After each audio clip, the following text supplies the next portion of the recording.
दोस्तों, देश की आज़ादी के लिए कुर्बानी देने वाले क्रांतिकारी अमर शहीद चंद्रशेखर आज़ाद।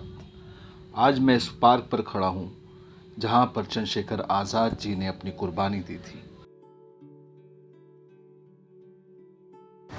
अमर शहीद चंद्रशेखर आज़ाद पार्क जहाँ पे हम बैठे हैं, ये कंपनी बाग के नाम से भी जाना जाता है।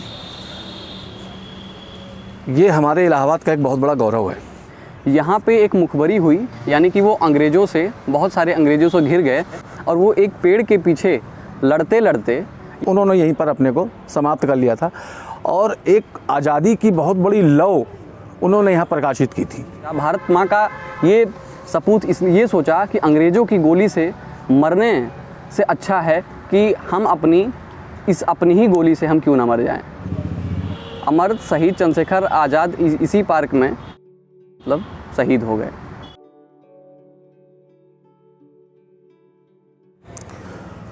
आज भी हमारे जितने बंधु हैं, नवयुवक हैं, पुराने लोग हैं, जुडिशरी से रिलेटेड हैं, डिफेंस से रिलेटेड है, सब आते हैं यहाँ देखते हैं। लेकिन एक जय हिंद का हमारा एक अभूतपूर्व एक संकल्प है। हर आदमी यहाँ इनको जय हिंद करता है, नमन करता है, तब वो इस पार्क से आगे बढ़ता है। और ये पार्क उन्हीं के नाम से विख्यात है प्रयागराज में। और ये 3 किलोमीटर के रेंज में बसा हुआ पार्क है, काफ़ी बड़ा पार्क है। और यहाँ पास म्यूज़ियम एक रखा है।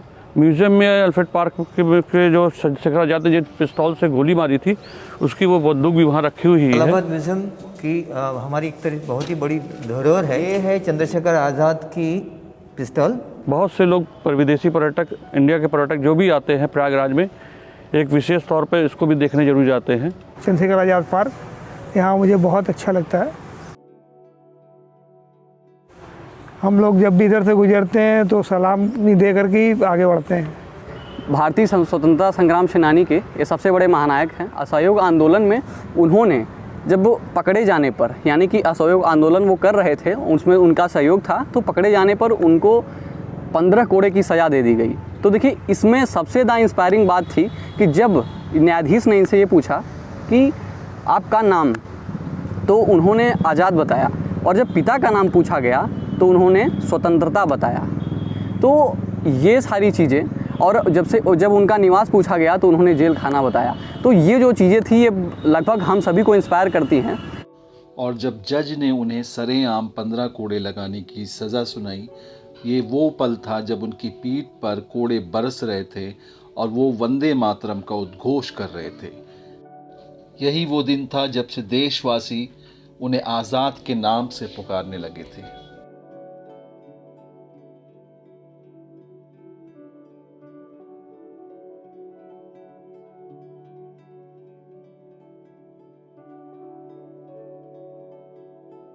ये वो पेड़ है जिसकी आड़ में होकर शहीद चंद्रशेखर जी अंग्रेज़ों से लोहा ले रहे थे।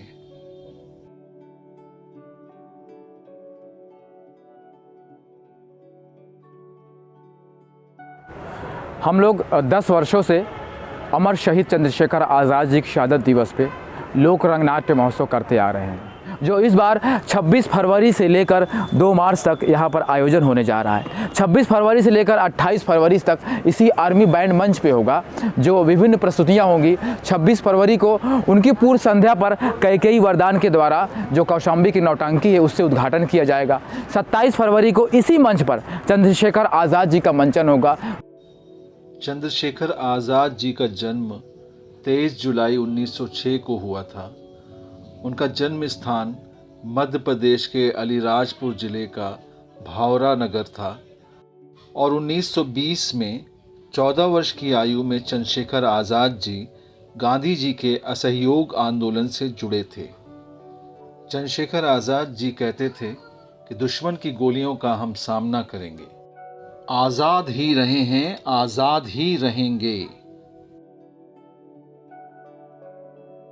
इस बार जो मंचन होगा, देश विदेश की प्रस्तुतियां आने वाली हैं। जैसा कि आप लोग सभी जानते हैं कि अपने देश के वीर सपूत अमर शहीद चंद्रशेखर आज़ाद जी वो ऐसे क्रांतिकारी थे जिन्होंने देश को आज़ाद कराने के लिए अपना सब कुछ त्याग दिया था। घर, मोह, माया, सब कुछ वो सिर्फ और सिर्फ देश की बात करते थे। 27 फरवरी 1931 8 बुलेट की मैगजीन वाली इस पिस्टल से उन्होंने कई पुलिस अफसरों को घायल कर दिया था। लेकिन एक ऐसा पल आया जब उनके पास मात्र एक ही गोली बची थी। शहीद चंद्रशेखर आज़ाद ने अंग्रेज़ों की गोली से मरने की बजाय अपने पिस्टल से खुद पर गोली दाग दी और खुद शहीद हो गए।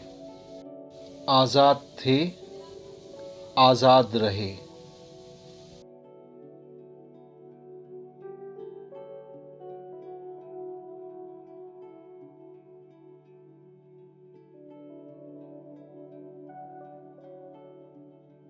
अगर आपको ये वीडियो अच्छा लगा हो तो इसे लाइक कीजिए, शेयर कीजिए और मेरे चैनल भारत एक रंग अनेक को सब्सक्राइब ज़रूर कीजिए।